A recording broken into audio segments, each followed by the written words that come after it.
to speak. Okay, sure.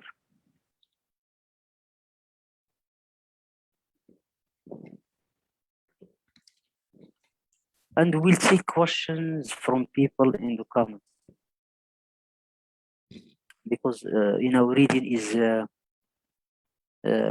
important for teachers and students. Oh, yes, I know. Yes.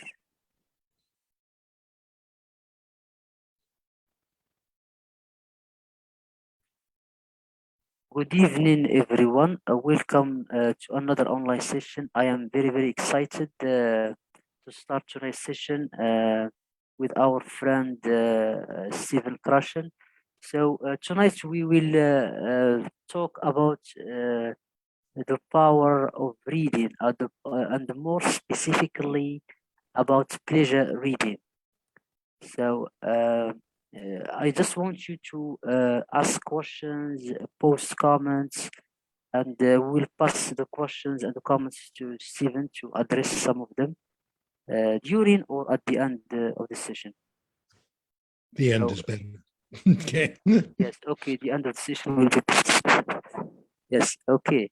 So let's get started. Now we are live on Facebook, on Everyone Academy's Facebook page.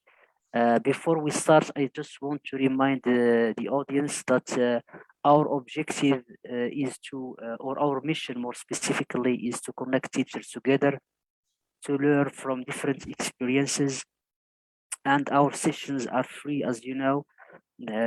So feel free to access them anytime you want. They are on the page, Everyone Academy page, and also the recorded sessions are on YouTube.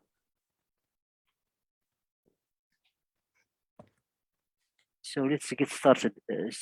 Stephen, you can start. The floor is yours. Okay, I'd like to begin by telling a story. And when I tell the story, I really present all my conclusions in the story. That's really all I have to do.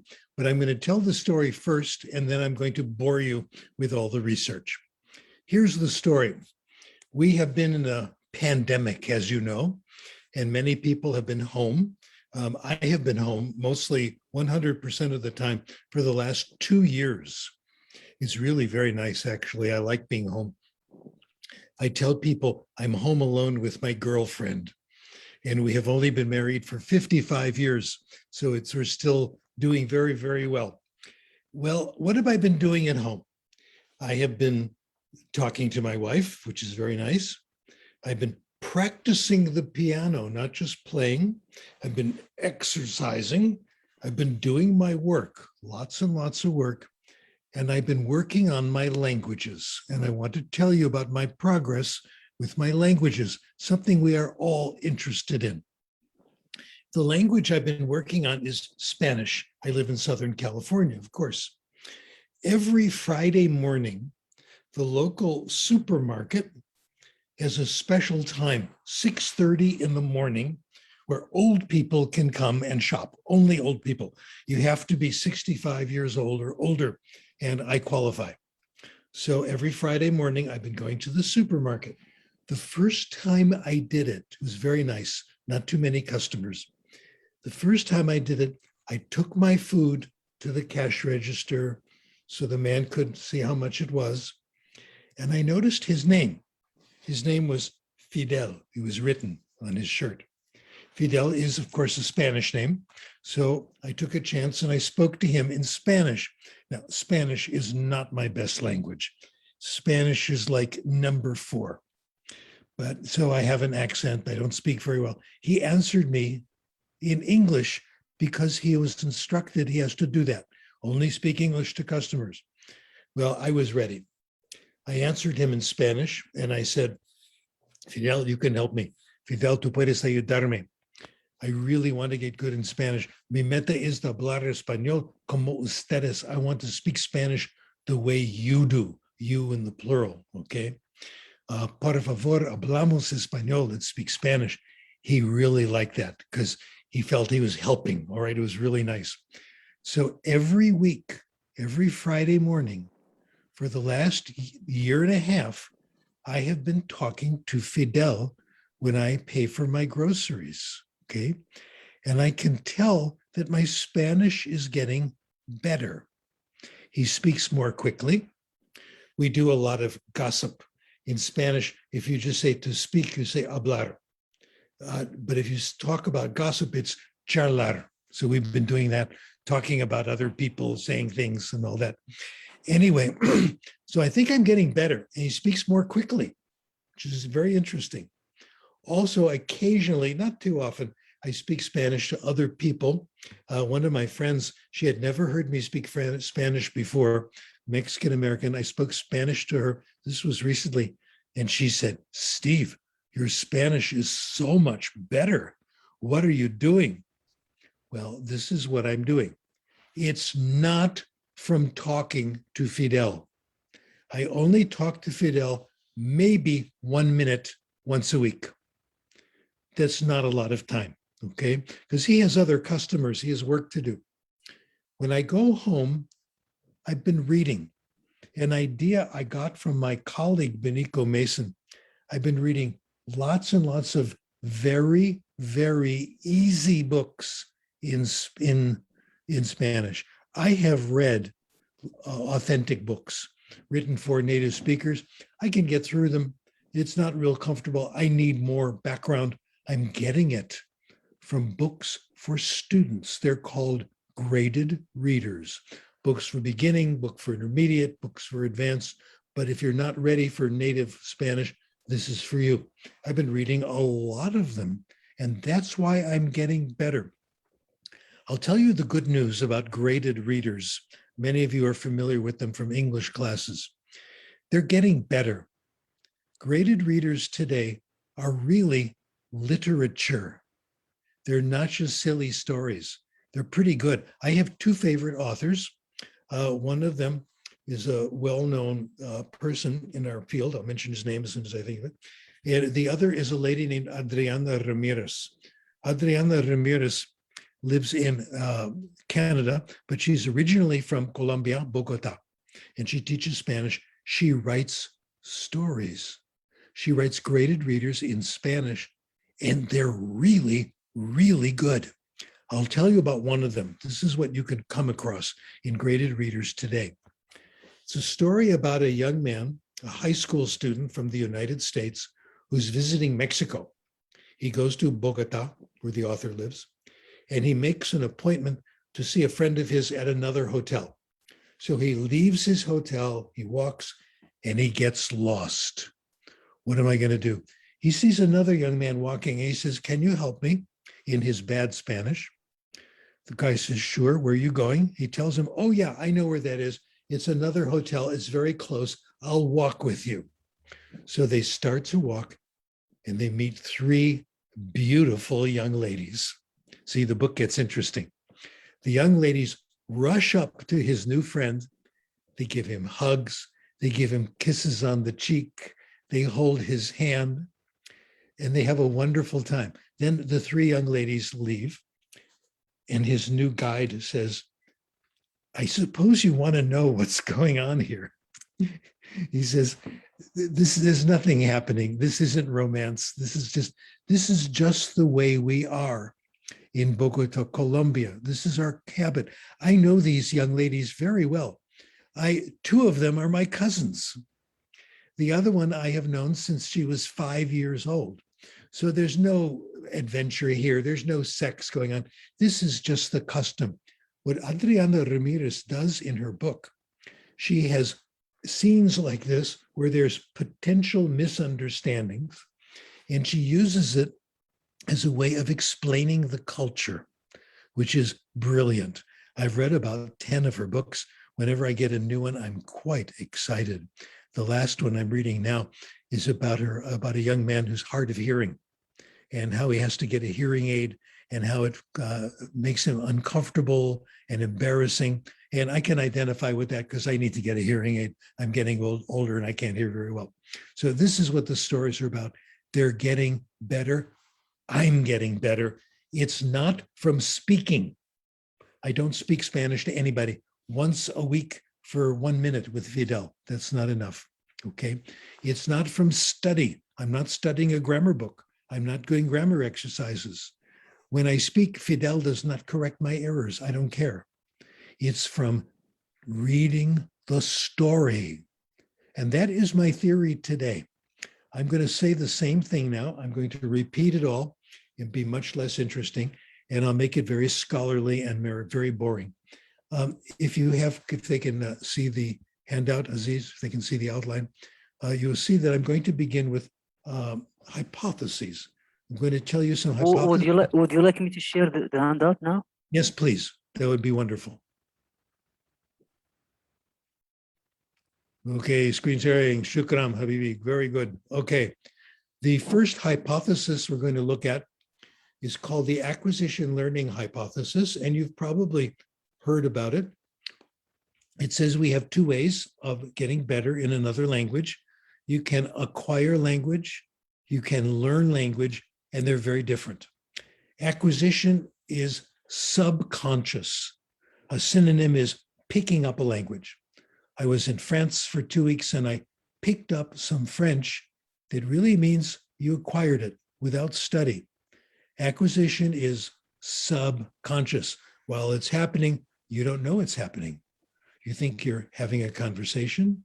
You think you're reading a book. At the same time, you might be acquiring. And after you've acquiring, sometimes you don't even know that you have something new in your brain. We are very good, human beings are very good in language acquisition.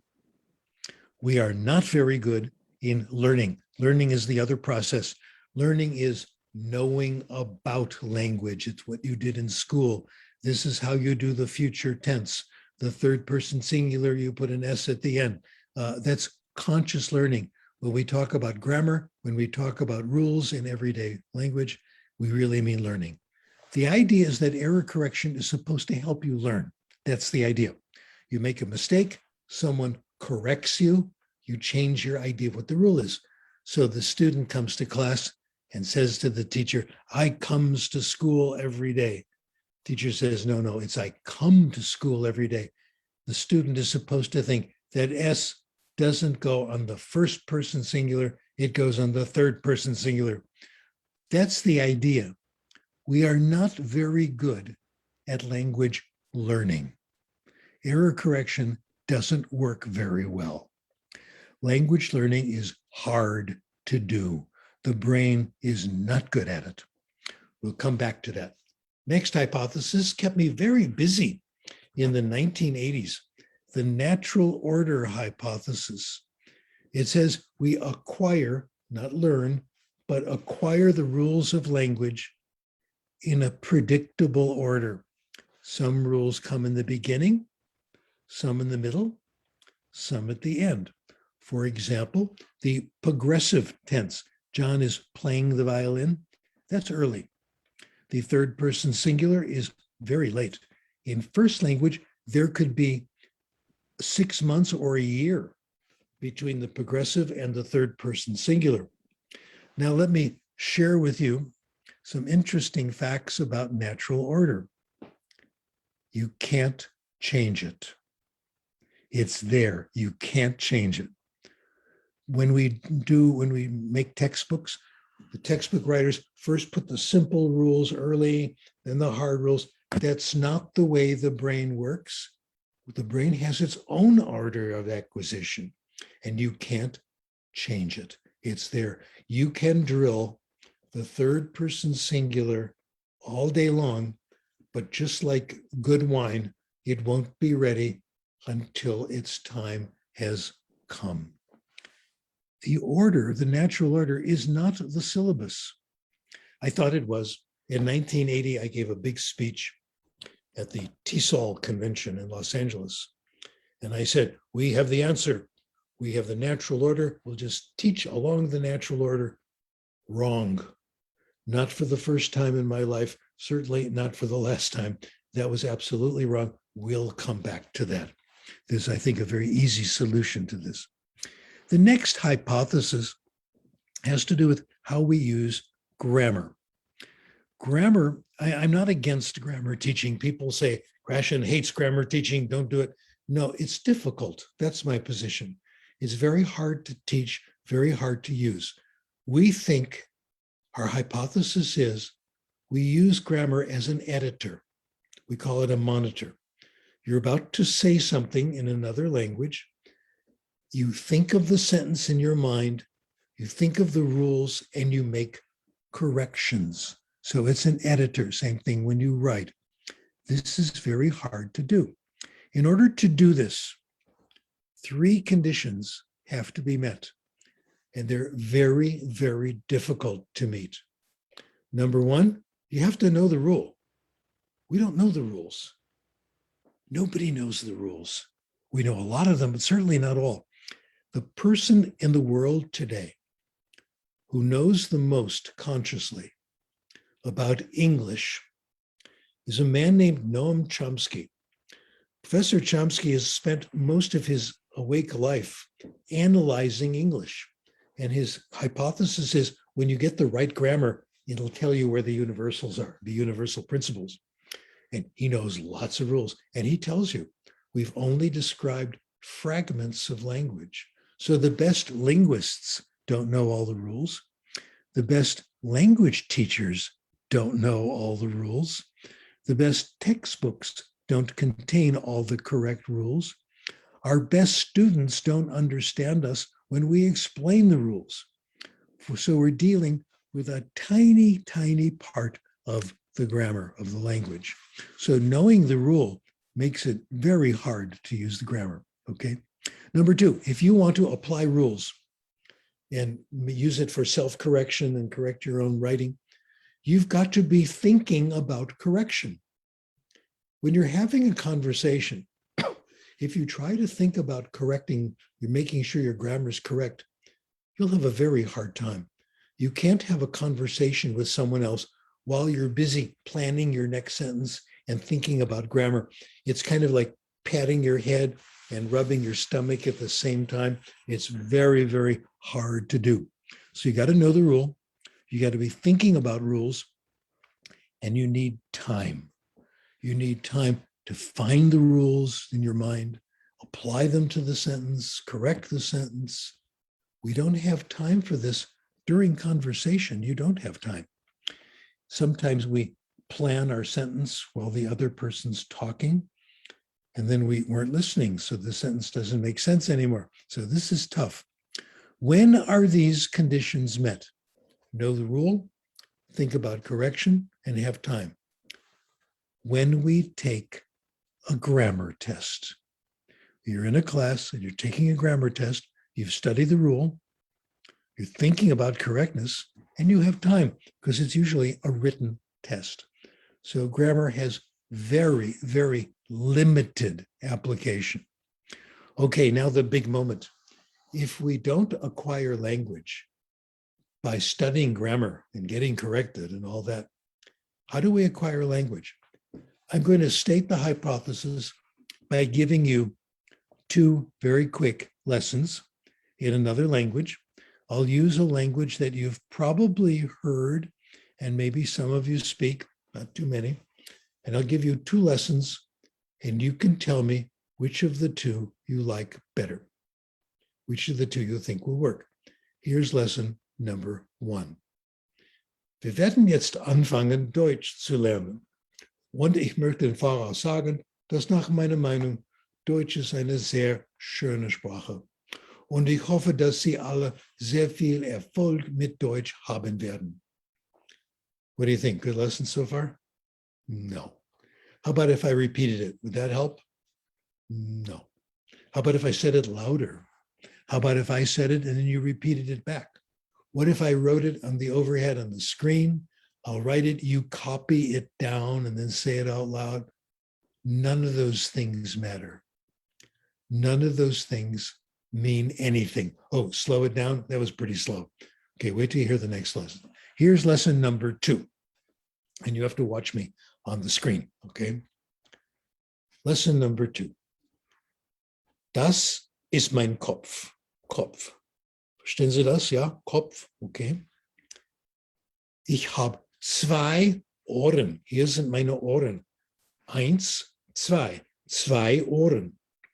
Und hier sind meine Augen. Augen. Ich habe 2 Augen. 1 zwei. Und hier sind meine Brillen, ja, meine Brillen. Und jetzt, hier sind meine Zigaretten. Meine Zigaretten. Ah, wo sind meine Zigaretten? Ich habe keine Zigaretten. Zigaretten sind nicht gut. If you understood lesson number 2, not every word, but more or less, I did everything necessary to teach you German. I'm now going to share with you the most important concept I have learned about language. I did not invent this idea, other people did. I just think it's right. Here is the big hypothesis. Well, let me explain a little bit. If you understood the lesson I just gave you, I did everything necessary to teach you German. We acquire language when we understand what people tell us, and when we understand what we read. We call this comprehensible input. I want to share with you 2 amazing, wonderful facts about language acquisition. Number 1, language acquisition is easy. It's effortless, no work. If you just listen to me make some silly jokes about in German, you acquired a little German. That is really wonderful. Language is easy to acquire if we do it right.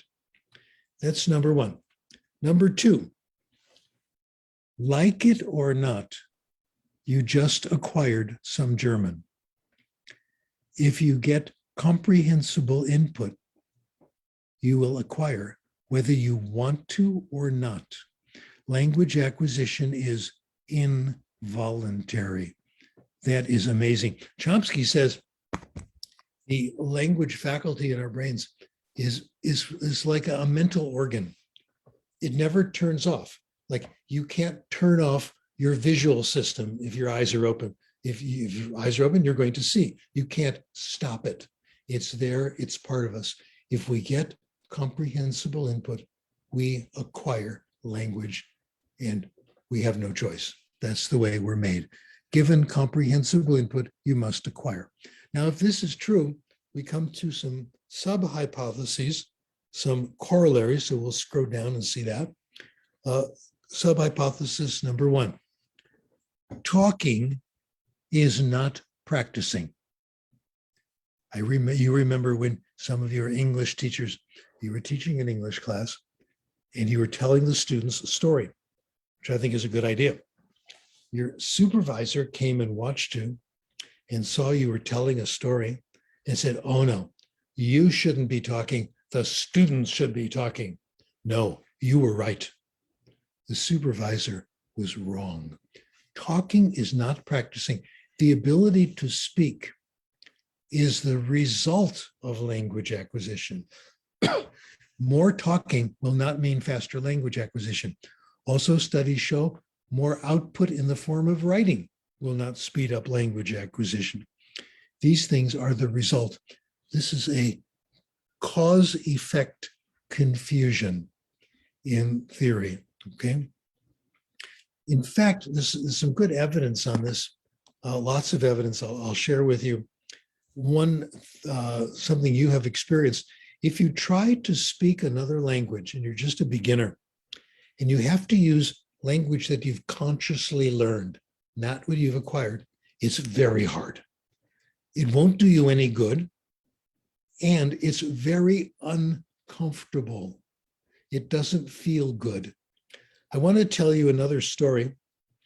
This one took place in my neighborhood, I'd say about 45 years ago. My daughter was playing at the home of a neighbor. I had dropped her off there, and very good friends, these neighbors. We've known them for a long time, good relationship, family friends. And the 2 little girls were the same age. And my job, I was assigned the job of going to their house and bringing both girls back with me so they could play at my house, because our friend had something she had to do. She was taking a Spanish class at the local community college. So I went next door to my neighbor's house I'd say, okay, girls, let's go. And my neighbor said, wait, I have to take my pill. Your pill? Okay. So she goes into the kitchen, gets a liquid, puts the pill in her mouth. And again, we're good friends. She seemed very much in a hurry, desperate. I said, what was that? And she said, that was Valium. That was an anti-anxiety medication, popular about 30 years ago. Now people take Prozac, a little different. I said, I couldn't help it. So why are you taking Valium? She said, it's Spanish class. It makes me so nervous. The expression she used was Spanish class freaks me out. So I asked her, again, we were pretty good friends, family friends. I said, what is it about Spanish class that makes you so nervous? Speaking, being called on in class. When the teacher makes me say something and I'm not prepared, I have no warning, or when I have to give an oral report. Well, that got me very interested because I had the same feeling. I don't like being called on in class, in the beginning class, etc. When I got home, I started looking at the research. I've been looking at it ever since. And I found a lot of studies show this is true. One study, Price, 1991, the greatest activity that causes the most anxiety in language classes is talking, having to speak the language in class. Another researcher, Lawrence Saho, every student in his beginning French class said, speaking makes me the most nervous of anything. Wow. So not only doesn't it work, but we don't like it. It makes us uncomfortable. I wrote a paper on it. It's on the handout, which you can download and look at. Down with forced speech. There are other studies that come to the same conclusion. I find them very interesting. An anthropologist named Sorensen looked at people living in South America on the border between Colombia and Brazil, called the Valpes River. In this group, the group consisted only of 10,000 people. 10,000 is not a lot of people. If you go to a football game and it's in a stadium and there are only 10,000 people, that's not very much. It really doesn't look very good. In this group of 10,000, they spoke 24 different languages. Wow. And they had a rule. Two rules are interesting. One rule was you are not allowed to correct anybody for anything. You can't say, oh, you shouldn't do that. So there was no error correction. Okay. Number two, they had a rule. You cannot marry someone who speaks your language. Wow. I violated that. My wife speaks English. What can we do? Okay. So the whole lives of these people, they're acquiring more languages. The child acquires mommy's language, acquires daddy's language, acquires language of this neighbor, that number, this friend. Their whole lives, they're acquiring new languages. How do they do it? If we can scroll down on the handout a little more. How are they doing it? Well, Sorensen got the same answer from everybody. They don't try talking right away. They wait until it feels better. They don't practice speaking a language they don't know well. If it doesn't come easily, they will not try to force it, okay? It takes them about a year or two until they feel comfortable with the language, okay? This is quite interesting because they're not the only ones who got this result. Eugene Nida was a famous scholar when I was first taking classes in linguistics and language. We read his stuff, it's very good. He wrote one book and there's a chapter in it what he called African Polyglots. He interviewed people in West Africa who would go to other areas and work in neighboring towns where the language wasn't the same. And they would acquire the language. How did they do it? He asked them, okay? Almost without exception, the story's the same. They went to live in a neighboring village. They were working with people who spoke another language. But instead of trying hard to learn the language, they seemed to just take it for granted that they would acquire it. They would hear it. To hear means, in this case, to understand. They assumed, they took it for granted. My colleague, Steve Kaufman, is a well-known polyglot. He speaks like 20 languages. He's amazing. And he's written books about this. And his advice to language students is, assume you will be successful. Because you're a human being, your brain knows how to acquire language. Just get comprehensible input and you'll be fine. The same thing with these polyglots as well. They came to the conclusion we just live there and listen, and before we know it, we can hear what they say. That means we can understand it. Now, this takes a while. If you're in the situation like in the Valpus River or in West Africa, it takes a while until you can hear the language. It takes quite a while, in fact. We do much, much better. We have something called language classes. Language classes are places where you can go and get comprehensible input. The teacher will make things comprehensible. That's what they're for. So we do a lot better today in language acquisition than these people did. Okay, well, more about language acquisition, a few more interesting characteristics. The point has been made that if you want to have comprehensible input and you want it to look, or you want it to work, you have to say things that people will pay attention to. It's got to be interesting. Our profession doesn't seem to know this, that input in classes should be interesting.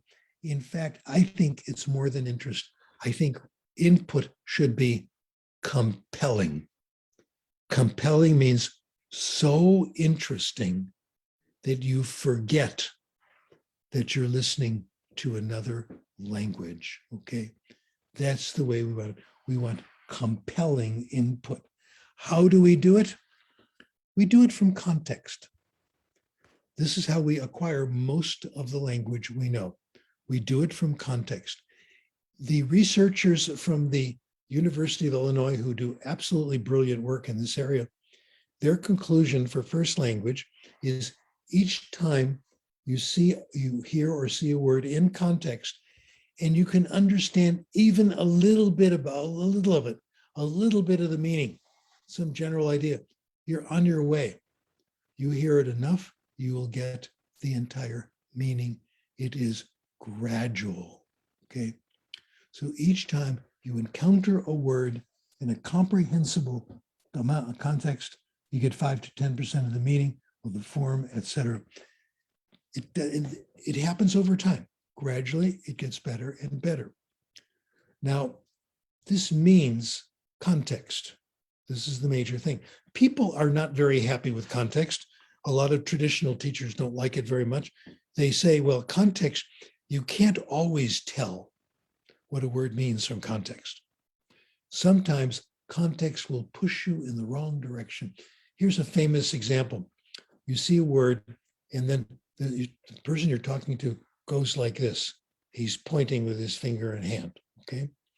So does the word mean finger? Does the word mean hand? Does the word mean over there? Is this a special signal of, I like you, whatever? But there have been analyses. The times when context gives you the absolute wrong answer, these are rare, less than 10%. Most of the time, about 60%, context will give you a pretty good idea of the meaning of the word. So it does work. Okay, so I've said it's comprehensible, it's interesting, and it happens a little at a time. Now, let me go back to the natural order. We can complete that now that we know more about language acquisition. Should we teach along the natural order? No. Here's an exciting hypothesis. I call this the Pasadena Freeway hypothesis. I was driving on the freeway in Southern California, and suddenly this idea came to me. The next opportunity, I got off the road and I wrote down what I'm about to tell you. How do we know? How can we supply people with the right rule? We don't know the order. Here's the answer. If you give people comprehensible input, and there's enough of it, the next rule they are ready to acquire is there. Don't worry. Give people lots of input, and the next rule they are ready to acquire is there in the input. It's wonderful. So I read all these books in other languages all the time, and I don't worry. My grammar's getting better. I don't worry because I'm getting work on just the grammar I need to get. It's automatically there. So teaching language looks easier and easier. All you need is interesting, comprehensible input. Let's go to application, all right? Again, I want to tell you a story, how I changed my mind about all this. This was about 4 years ago, I think. I live about, I'd say, 40 kilometers from Los Angeles. I live outside Los Angeles. And my habit is, for many years, was to drive to the city, to Santa Monica and Venice. And I would do it back and forth twice a week, 40 minutes each way. I had two very good reasons. I wanted to see my grandchildren. They live in Santa Monica. And I also wanted to go to Venice Beach and lift weights. Arnold would show up on Venice Beach and we would chat. He's a very nice guy, by the way. So driving on what was Pacific Coast Highway, what do you do when you're in the car 40 minutes twice a week? I started out by listening to the radio. I gave that up because the talk shows and the news, it's only Donald Trump every day, all day, and I've had enough, okay? Or you could listen to music. Fine, I love music, that's great, we all do. But the radio stations have found out that people are listening to music. So they take the best music, I'd say the best classical music, like the Beatles, okay? If you want to hear the Beatles, you have to subscribe to a special radio station and pay money to hear the Bee Gees and the Beatles and all the things you like. No, I'm not going to do that, okay? So I started to listen to stories in the car. I started to listen to novels, best-selling novels. I could only get them in English. I went to the Santa Monica Library mostly because my daughter was working there at the time and I could see her. And I took out CDs, I downloaded books on tape, all those things. Now the selection is limited in the libraries. It's mostly bestsellers in English. You don't get other languages, it's hard to find, which is too bad, because I would certainly do that. But I started listening to bestsellers. I listened to crime stories. I listened to novels about the law, legal novels. I listened to medical novels. I listened to historical romance, anything I could find. I found something very interesting. Now, I thought all this stuff is beneath my dignity. I am a university professor. I should be listening to great novels. I should be listening to Charles Dickens and Shakespeare. But this was all there was. I found something very interesting. Popular fiction bestsellers are good. In fact, a lot of them were very, very good. Okay. I got a new respect for fiction and popular fiction. The first one I read or listened to in the car was Harry Potter. I listened to all 7 Harry Potter novels. They're wonderful, especially for people like you and me, educators, because J.K. Rowling understands education. In fact, the hero of one of her novels is the headmaster of Hogwarts, Dumbledore. Isn't that wonderful? Where the principal is a hero of the novel. And it's all about Harry Potter and his 2 friends, Ron and Hermione, and the classes they're in. Some classes are wonderful, like Defense Against the Dark Arts, beautifully taught. Potions, beautifully taught. Then they have boring classes. There's a class called History of Magic, taught by a ghost and makes it really boring. Everybody falls asleep. One of my students wrote a brilliant essay years ago. One of Harry Potter's friends is Hermione, and Hermione is the super student. She's always raising her hand. I know the answer. I know the answer. Studies really hard. Student wrote a paper in my class and said, is Hermione smart? Is this what we want in our students? Is this the kind of teaching we want to encourage this kind of behavior?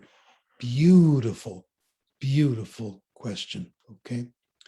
So I found in listening to this popular literature, this was good. In fact, these things are so good. I'll tell you what has happened to me because it's happened to you. I'll put in a novel in the car. I'll be listening to the 6th Harry Potter novel. I'll drive home. When I get home, I sit in the car for another 2 minutes so I can hear the end of the chapter. That's happened to you too. These books are interesting. So I've come to the conclusion that fiction is good. Synonym for fiction is literature. Another synonym, stories. I am not saying you must use stories to teach language, but I think it's a pretty good thing to do. We now come to the application. If we can scroll down to the next part. It's called the conduit hypothesis. And conduit means a passageway. I think we go through stages. The first stage, we listen to stories, lots of them. The next, and that will prepare you for the next stage. You start reading. You do self-selected reading. I'll tell you more detail. And the third stage, you're doing reading of anything you like. You've become independent. Let me tell you a little bit about stories and what we know about them. I'll begin with first language. Aziz, can you scroll down to the next part? Okay, thanks. Children like to hear stories. We know that. It's a really big literature. Gordon Wells did a great book on this. And what he found, and others have found, children like to hear stories. They like mommy and daddy to read to them. They like mommy and daddy to tell them stories. In this one study, 80% of children like to be read to. Other studies find 90%. The children who like to hear stories, nearly all. The ones who don't, mommy and daddy don't like to tell them stories, which I don't understand because it's so much fun. Kids who hear stories in school do better in school. They're more inclined to be readers when it's time to start reading, and they make better gains in vocabulary and reading comprehension. Okay, let's scroll down to the next, and we'll go to the next stage. The next stage is stories, and stage 1 is stories in class. Okay, we have been using this in second language. Beniko Mason has been using this, a lot of methods. A lot of beginning methods today rely on stories. Okay, again, stories, literature, fiction, same thing. Okay, story listening is what Dr. Mason has done, and this is a method for second language acquisition. She developed it while teaching college students in beginning English classes in Japan, which is where she lives. She selected stories that she felt were of universal interest. Good place to find them, Grimm's Fairy Tales. Okay. Teacher would take a story that she's going to give in class, read it, think about it, find the words that are difficult. Students may not understand. Be prepared to draw pictures, occasionally provide a synonym in Japanese. No big deal if you have to do that every so often, and explain the new words. Students were not told they had to remember the new words. Their goal was only to enjoy the story. Now, in several studies, what Dr. Mason and colleagues have done, they've told the story with the new words. And again, they're not told, don't memorize this, make flashcards, not important. Just listen to the story. And then Dr. Mason would give them a test 2 weeks later. The students did surprisingly well, remembered a lot of the words because they were in this interesting context. Whoa. Dr. Mason then compared this to spending time with with vocabulary building exercises. Take the words that you had in the stories and let's write 3 sentences with every word. Draw a line from the word to the definition. Underline the new word. She did some time doing that. Guess what? The time is better spent on stories. Don't worry about the vocabulary. Don't worry about reviewing the vocabulary. Tell another story. You get much more vocabulary. Well, some people are worried if we do this, how do we make sure they learn the frequent words? They must have the frequent common words. No problems. The frequent words are frequent. They keep coming back. That's why we think they're frequent, okay? So you have no choice. Listening to stories this way, you will get all the language you need. Now, her results on doing this are quite spectacular. Children gain a surprising, or students gain surprising amount of vocabulary and grammar and the rest. Stage 2. The goal of stage 1, stories, is to prepare students so they can start to read. And of course, Dr. Mason begins with very, very easy text, the lowest levels of the graded reader. The students select the books they want to read. This is selection by the students. That's a little bit different, right? So the first session, for example, the students come into class and there's a lot of books spread out in front of them. They can look at the books, sample them, read a little bit, put them down. You don't have to finish every book. You can start another one, etc. This has been quite successful. What we have found, what Dr. Mason has found, that after you hear a couple hundred stories, you'll be ready to read. After you hear a semester, 2 semesters of stories. Story time in beginning English is class. Class is story time.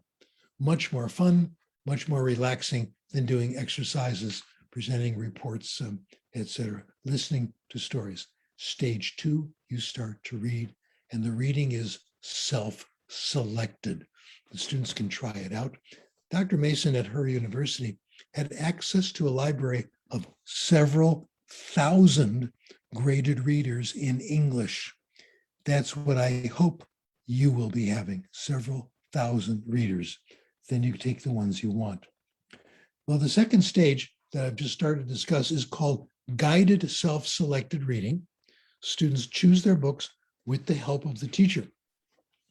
We have done some experiments with some of the students on the progress they've made using the TOEIC test. You know about the TOEIC. This is a very well-known standardized test of English. And Dr. Mason has used the reading comprehension part and the listening comprehension part, put them together to make a uniform test. What are the gains? The TOEIC goes from 0 to 1,000. When you reach 250, you're ready to start reading. When you reach 500, 600, 700, you have done a good job. You're ready to start learning things through English, take classes in English, etc. Here's what we have found.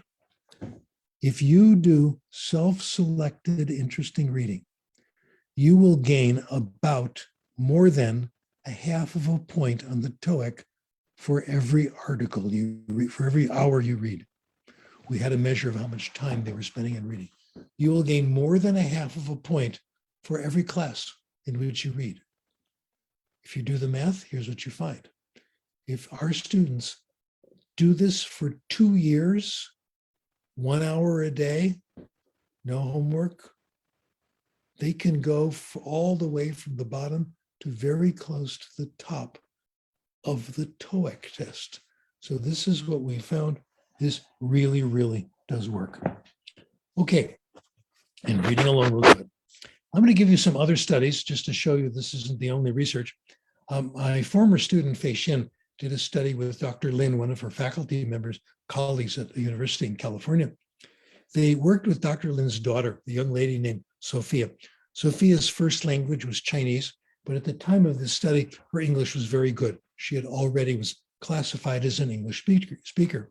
Very interesting thing happened though with Sophia.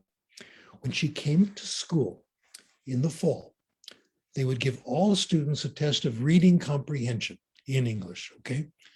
Her score would be okay. Then they would give them a test at the end of the year. Her score in English went down. She got worse. She would take the test again the next fall. It went back up even higher than where it was before. So her English declined in the year, went up over the summer, up till it was higher than before. What was she doing during the summer? She went to the local library, and she started reading books for pleasure, not to get better in English, but because she liked them. Over the summer, she would read like 50 books for pleasure. She would read Nancy Drew mystery stories. She would read the Bobbsey twins, all the stuff kids like, and got better. We wrote a paper on it. We called it Sophia's Choice. You can download it and look at it yourself. Many studies like this. I'm just picking out a few. Study by a guy named De Vries, 1970. This is first language. One of the many reasons I liked this study, it's only 2 pages long, okay? And he put the whole thing in there and it's easy to read. That's what I hope more people will be doing. This is a class for native speakers of English, 5th graders, 10 years old. One group got writing. They wrote 2 essays a week, which is standard. The other group did no writing at all. They just read. They read in class, they read out of class, etc. Final exam was an essay. Who did better? The group that did no reading. I'm sorry, the group that did no writing. The group that didn't write at all, only did reading. The writing group, 2 essays a week, didn't do as well, not nearly as well. It's the reading that counts. Couple of other studies just to give you a feeling for what's out there. Richard Wright, a famous African-American writer, describes his early life as being absent of books. His grandmother, who was the boss of the house, disapproved of fiction. They're just stories. You should read the Bible, serious things, etc. But he started reading himself. He started reading novels. And here is his conclusion. I bought English grammars and found them dull. I felt I was getting a better sense of the language from novels than from grammars. Isn't that wonderful? Okay. So it was reading fiction that did it. Malcolm X, an extremely famous and powerful, deeply insightful writer. He grew also African-American. He grew up on the East Coast. And in his youth, he got in trouble a lot. He hung out. He stayed with a group of other boys who, did bad things, stole, robbed, all this stuff. When he was in his early 20s, he was arrested and sent to prison.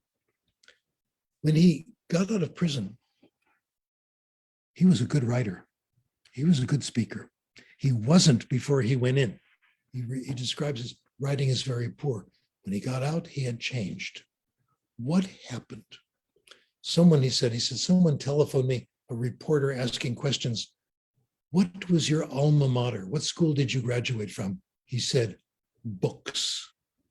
Anyone who hears me speak today or sees what I've written will think I went to school far beyond the 7th grade. It was the prison library. He discovered the prison library.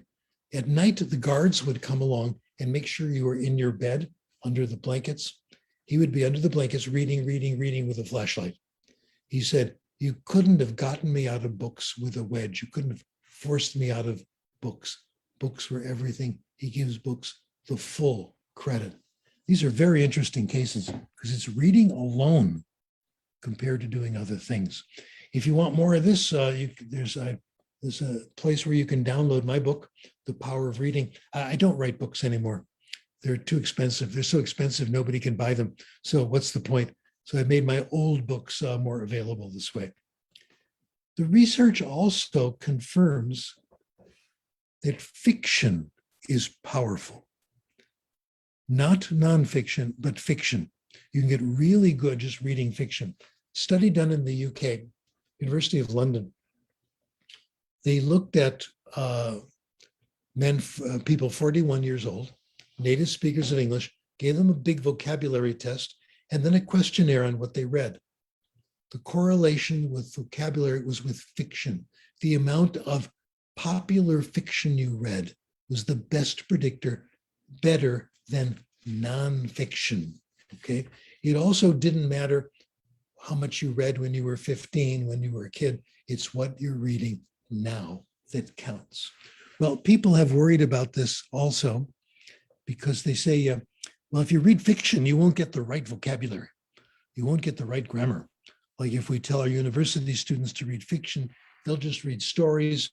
They won't know the special language of science, philosophy. Not true. My former student, Jeff McQuillan, did 2 studies, very good. In one of them, he examined the vocabulary in all 7 Harry Potter novels. What he found, it contains a huge number of what we call academic words, words that students will specifically need in their subject matter course. You get a lot of them in fiction, and they keep coming back again and again. In fact, he predicts that in 1 year, just reading 30 minutes a day, you get like nearly 40% of the academic vocabulary you need for school. He's found this is true of Harry Potter. It's true of the kind of books Sophia read in the library, books just that kids like to read. There's a lot of academic language in it. My favorite study I discovered through Jeff McQuillan, I love reading science fiction. They concluded from looking at the vocabulary, if you read 1 year of science fiction, you get all the academic vocabulary you need, or a great deal of it, for all areas of science. Now, I am not particularly involved with science, but I do read magazines and I know about what's going on, genetics and diet. I never studied it. It's from science fiction. You get all the vocabulary there. Okay, I've given you just part of it. It gets better. Hang on for a few more minutes. Truly exciting stuff. Reading for pleasure, fiction, I just told you, will give you language.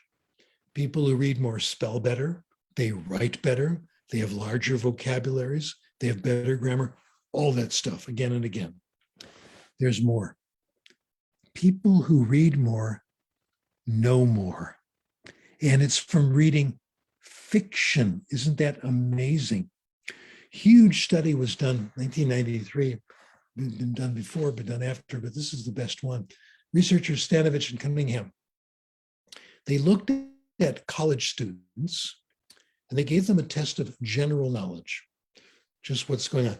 They gave them a quick test of current events, social studies, health, daily living, technology, things you should know just to get through life, how many spoons and how many teaspoons in a spoon, that kind of stuff. If you have pneumonia, what part of the body, it's your lungs, who was Linus Pauling, all these things. They found that people who did better on these tests, more likely to be readers. They knew more about everyday popular literature. They knew more about novels. They knew more about magazines, Forbes magazine, Newsweek, etc. They did not do better on television shows, okay? They did better on reading. This indicated that if you read popular fiction, you know more about a lot of stuff. In fact, reading popular fiction was a better predictor of knowledge than your grades in school. That is amazing. The test they gave them was pretty well what a high school graduate should know. And the ones which you get the information you need from reading popular fiction. I'll add to this a little of my own adventures.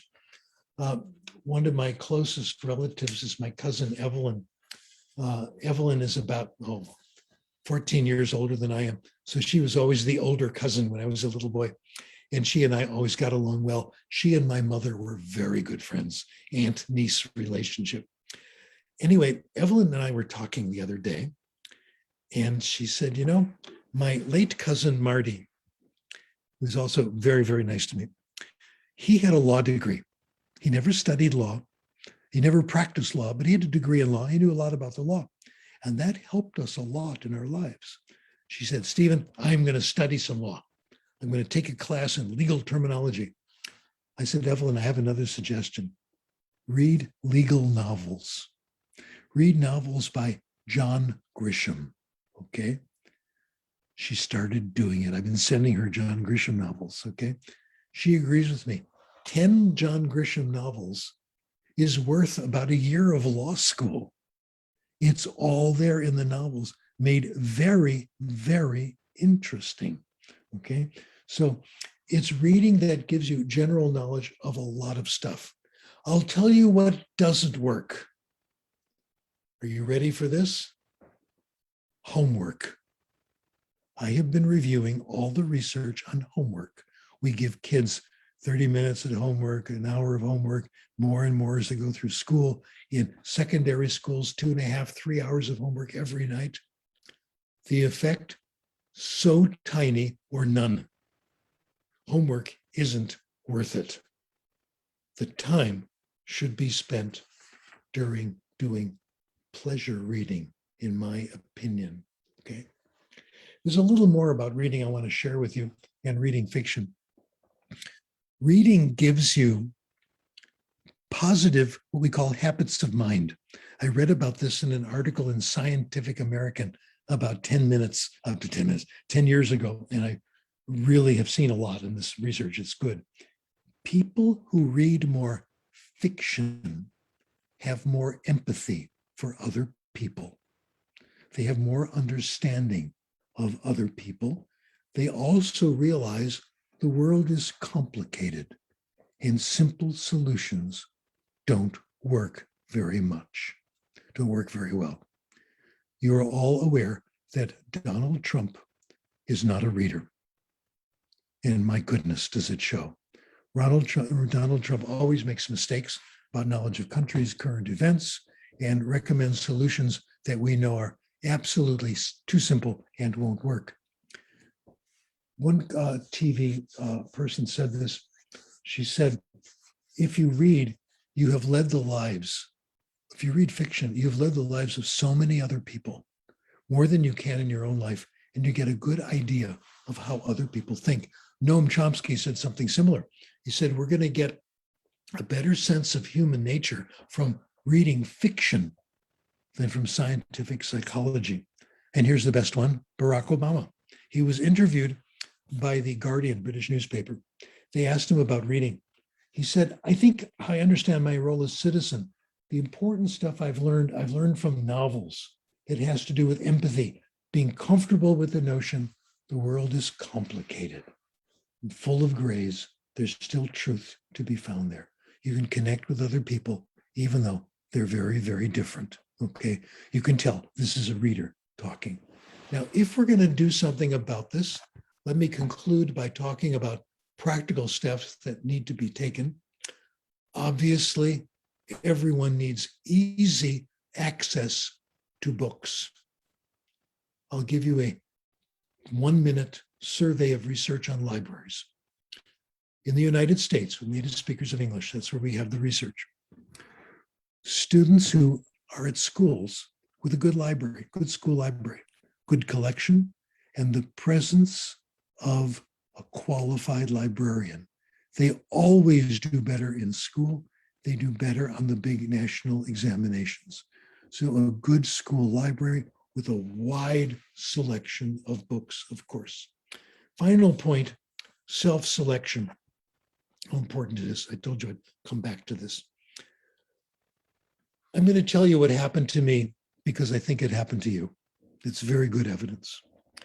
When I was in secondary school in the United States, we had required classes in English and American literature. We were assigned books. We had assigned reading. I read all the assigned books. We were tested on the books, on the novels, etc. I passed the tests. I don't remember a single one of those books, not one. I do remember the books I read on my own that I selected. I read lots of science fiction. In those days, I read lots of baseball stories. They were wonderful. I remember all of them. And so do you. I don't remember the books that were assigned. Okay. Garrison Keillor on the radio sometimes talks about this. What happens when people give you a book as a gift? A book as a gift is assigned reading. A friend says, "Oh, how did you like that book I gave you last week?" And of course, you haven't read it. All right. Garrison Keillor says he was an English major in school. As a former English major, I'm an easy target, the sitting duck for gift books. In the past few years, I've gotten Dickens, Thackeray, Smollett, Richardson, Emerson, Keats, Boswell, and the Brontes, all of them great. None of them ever read by me. All of them now on my shelf, looking at me, making me feel guilty. I have a whole shelf dedicated to Garrison Keillor of books people have given to me as gifts that I haven't read because it wasn't selected by me. I now know what to do with them. This is what I'm doing. I'm covering up the place where it says, "To Steve, hope you enjoy it." And I put a sticker on it and I give it away to the local library. Someone else may want it. I think that's the best solution. Donalyn Miller, author of a very good book on reading in schools. It's called the Book Whisperer. She says, "No single practice inspires my students to read as much as the opportunity to choose their own reading." Okay. Let kids choose their own reading. Things will be better. Now, I'm going to ask and answer the first question, because I know what it is. The first question is, my students don't want to read. What do I do about that? Well, I'm glad you asked. That's an easy question. Okay. A woman wrote an article with Dushkova, was what her name, and it was published in the Library Journal. And she said, it's called the STAR method. She said, encourage your students, these are high school students, English is a first language, encourage your students when they find a book that they like to open it up and draw, this is for library books, and put a star in the book on the inside cover. That's all, with the librarian's blessing, okay? Then a student comes into the library and sees a book with 20 stars. The student's going to take another look at that book. So this is one way of encouraging reading. Another way of encouraging reading, it's 2 words. Comic books. For older people, younger people. Wonderful study, again, published in the school library, in the Library Journal. They took comic books and graphic novels, put them in the library. This is in a middle school, secondary school, but did not allow them to circulate. You had to go to the library and read the comic book or graphic novel there. They studied the effects over 2 months. Library traffic, number of kids coming in out of the library, nearly doubled. The amount of non-comic book material went up 30%. Today's comic books are much better than they used to be. I think Marvel gets the credit for this. Stan Lee, Spider-Man, other characters, which are very good superheroes with serious problems, and they try to solve them. So this is another way of doing it. Okay, I think I have come to the end. I'll be happy to take a few questions if we have time. Aziz?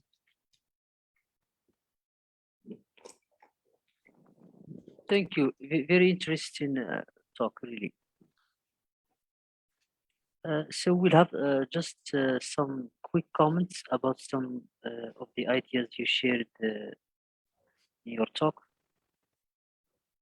Do you think that the course books, or we should put more stories in our course books? But again, if we did that, this will go against the idea that children should choose their own reading. So what criteria should we follow to? Good question. Good question. To purposes. I don't know the future of course books. I don't know if we need textbooks. I really don't know. Yes. I'm sorry. And I realize this is a serious comment. If what I say is correct, we acquire grammar, okay, and we don't need very much grammar instruction, just a little bit. And if we acquire through reading and comprehensible input, it is a multi-trillion-dollar disaster for the textbook publishing industry. Wow. It means 99% of language textbooks are now obsolete. I wasn't thinking of that when I did the research behind this, but that seems to me that might be the conclusion. All this money on textbooks, and they're so expensive. I wonder if it's worth it. So I'm not saying textbooks are bad, throw them out. I'm saying I'm wondering, I really don't know. Great question. Yes. So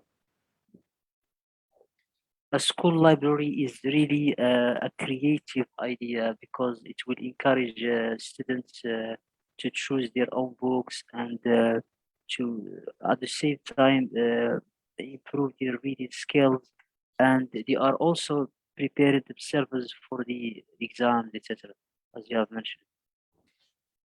Exactly right. The best way to, there's a great article written by Jeff McQuillan. People were studying for this SAT exam you got to take in the United States before you go to college. And he invented a method. He wrote an article about it. He said it's called the Starbucks method. He said if you want to pass the SAT, go to Starbucks, order a coffee, and sit and read a good novel. Okay. It's by the best way to do it. I think Jeff might be 100% right. I think that's true. This is a big change. That's why we remember the books that we read, because they are of our own selection, compared to the book that we that are assigned for us by our teachers or friends or colleagues, etc. And here this will lead me to talk a little bit about homework. Uh, so That's a great question. yes, homework is still something some teachers, traditional teachers do, and some teachers think it's effective, others think it's a waste of time. You said that it has tiny effect, but people still doing it, unfortunately. Yes. Okay. I'll address all of these issues. For me, the best homework is listening and reading by far. It's Listening is nice. for Listening and reading self-selected. We need big libraries of good stories, etc. That's really homework. I think a little footnote, it's a good idea for older students to learn a little bit about theory, why we're doing it this way, a little bit about comprehensible input, a little bit about the limits of grammar study. And you could do that in the first language, okay? In terms of homework, there's some magnificent books. I finished reading one about a month ago by Alfie Kohn, K-O-H-N, The Homework Myth. Isn't that amazing? That's the title. So there's really no way of doing it. Now I will approach the big question, which is implicit in your last question that you gave me. Why don't we do this now? Why isn't it happening?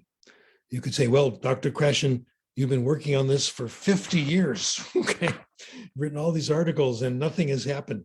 Classes have stayed the same. And it's true. I know it's true.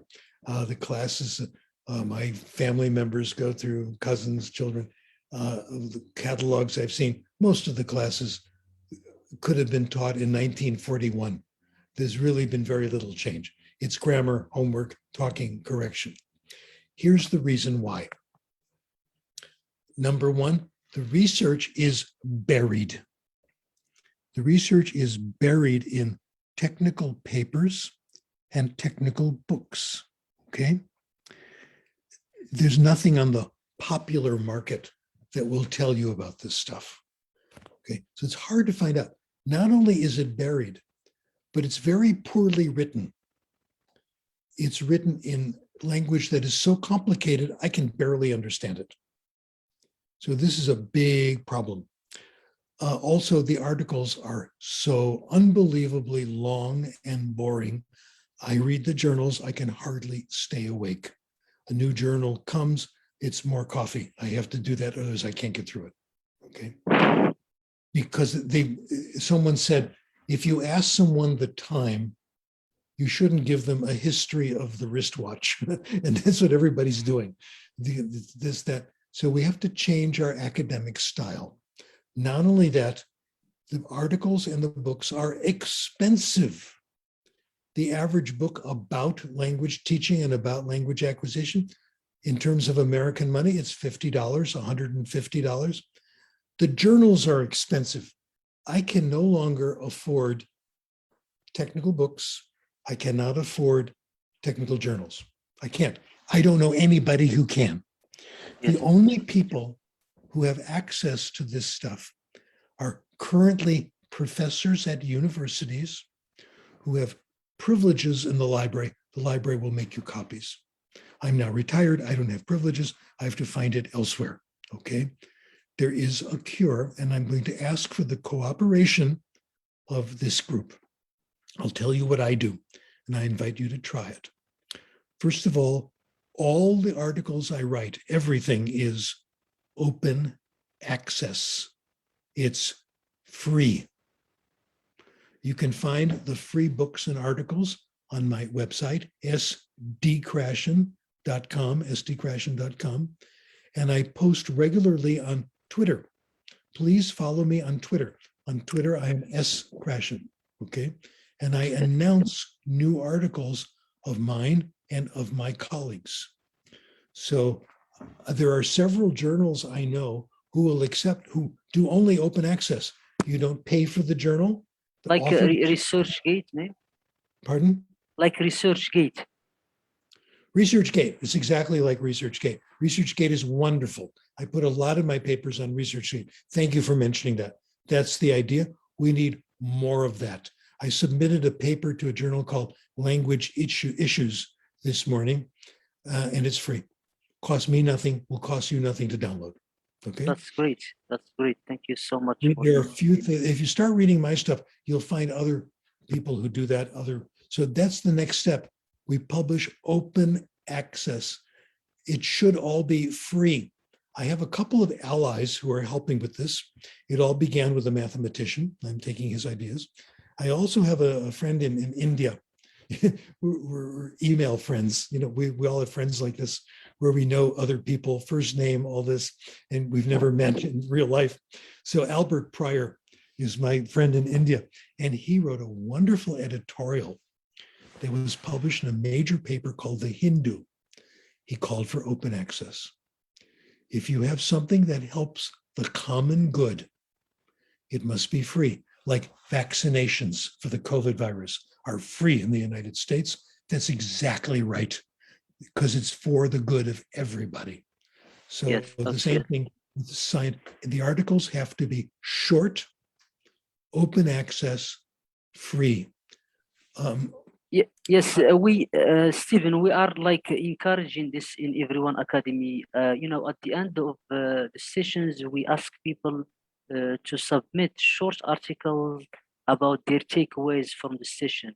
For example, tonight's session, we will receive short articles from teachers across the globe about what they learned from the session.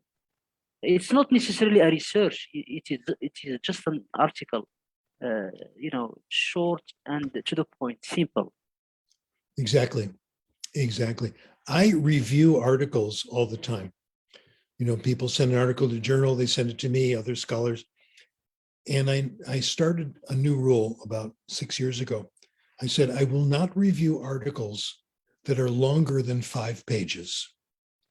5 pages. I have not, that's it. I won't read it.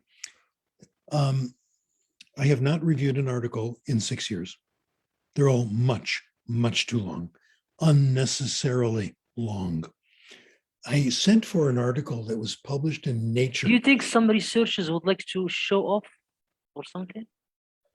I think there are several motivations. I think you're right. Yes, it is showing off. And a scholar once said, this is a way of hiding your ideas so you won't be criticized make them long and super complicated. Okay. So you finish it and you say, what was that about? People thinking about, oh, great study I have to tell you about. The University of Southern California School of Medicine started a series of lectures on medical education, and they asked two new professors to organize them. So they found an actor who had played the part of a doctor in movies. So he looked professional, but he wasn't famous. He just looked like professional. They gave him a script that was complete nonsense. Okay. But the guy was a professional actor. He gave this wonderful, glowing speech, diagrams, pointing, gestures, and none of it made sense. It was voted the best presentation of the year. Wow. Yeah. Nobody would admit they didn't understand. And that is a disease we have in academia. It's a way of saying whatever you want and nobody will criticize you because they don't understand. So appearances deceive a lot. Pardon? The appearances deceive in this regard. The appearance is deceiving, exactly. So people do this because they want to get promoted. They want to get a good job. And if you appear in a major journal, it will help your promotion. People are more apt to read it. You want to do that, fine. But try to write some short papers for us. Yes, people will that's understand. true. In also I think it's in all the universities that I know, they ask PhD candidates if they they want to get a job in the university to have they should have published articles in research papers. And some students or some researchers just rush, just write in a quick way to get published. Yeah, I do agree with publishing. I think it is our mission to publish results because we are working for the common good, but not just any old junk to get it published and have a lot of articles after your name. Yes. You have Okay. to take it So seriously. that's a great conversation, really. Thank you so much. Before we close the session, you mentioned the Soviet article or research. Sophia, you're talking about the library. Oh, Sophie. Yes, Yeah. Sophie or Sophia. Oh, Yeah. Sophie. So can you send this to me if you have it? Yes, I'll send it to you. And let me tell you what her mother said about it. Her mother said, I think I should keep my daughter home from school because she's making more progress at home. And her mother was a professor. Yes. Yeah, I'll send it to you. If everything is on the sheet I gave you, you're free to share any of that. I'll make a special effort to send you that paper. Okay. Okay, so thank you so much. Any closing comments, quick comments? Oh my, short articles, open access. We all need your wisdom. Okay. So do publish, but keep it short and comprehensible. Yes, thank you, Steven. Thank you for these great advice. See you later. Okay, great pleasure. Bye-bye. Bye-bye. Salam alaikum. Bye-bye.